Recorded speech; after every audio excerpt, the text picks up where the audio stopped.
Final C. In lane 1, Hawkeye.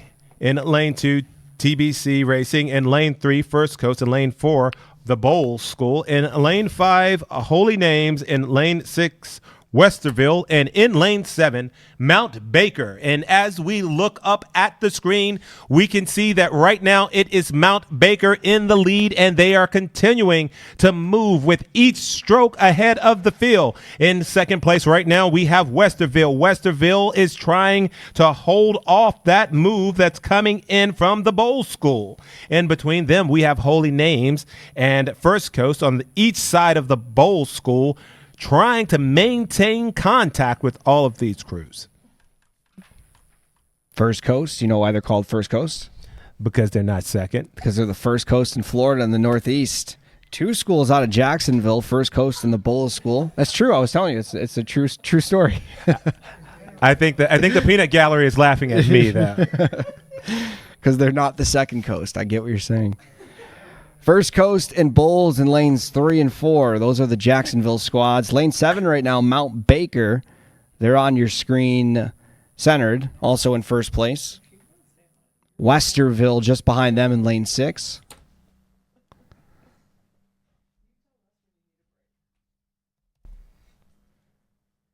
Mount Baker all the way out of Seattle, Washington. So you have a little cross-country battle going on here with some Jacksonville schools and Seattle, Washington. Mount Baker coming through, of course, the Northwest Youth Championships. Good start, 4.5 minutes into this race.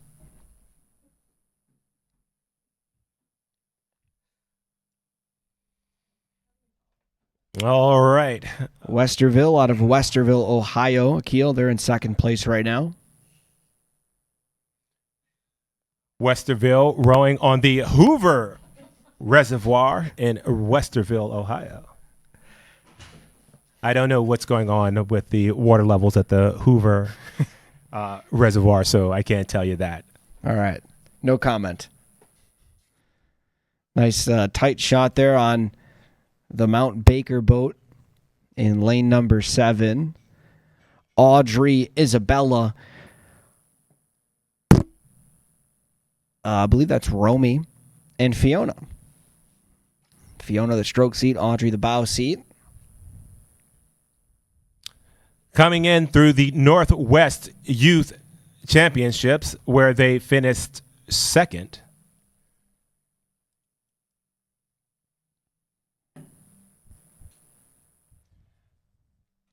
So right now we have a bunch of boats piled up in the middle. They are working to really establish where they're going to finish as we come into past the halfway point of the race.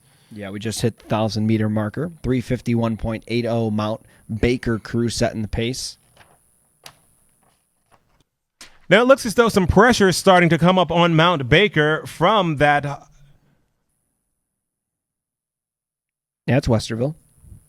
Yeah, that Westerville crew, but open water is a bit tough to come back from, so we'll see if they can mount any pressure. Right now, Westerville is trying to deal with the Bowl School. And in the middle, Holy Names and First Coast are both trying to maintain contact with the Bowl School. We are now in that last 250 meters of the race. These athletes are coming into it.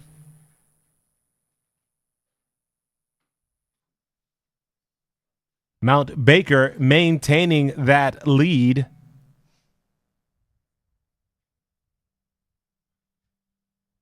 Now, these athletes are thinking, hey, this is the end of the season for most of them. With these clubs, they are pushing hard right now in the last 250 meters. Mount Baker continues to maintain its lead. By a lot, too. By a lot. Westerville still has that pressure being put on them by the Bowl School.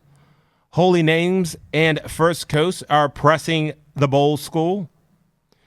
And then TBC Racing and Hawkeye are just maybe a little bit open water down on First Coast.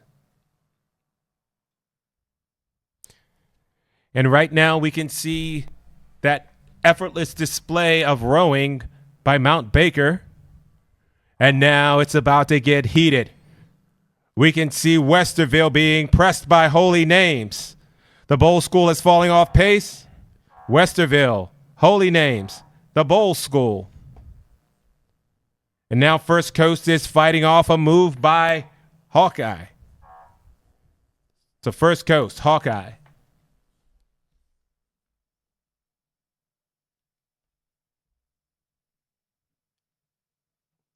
Yeah, I didn't see TBC Racing in that one, and there wasn't a reported time for their 1,000-meter mark, so not sure what happened there, but you can see on the screen excitement. We see you, Dallas United. We see an excited Mount Baker squad after finishing first, so congratulations to them. Let's move on to the men's youth 2v8s. All right.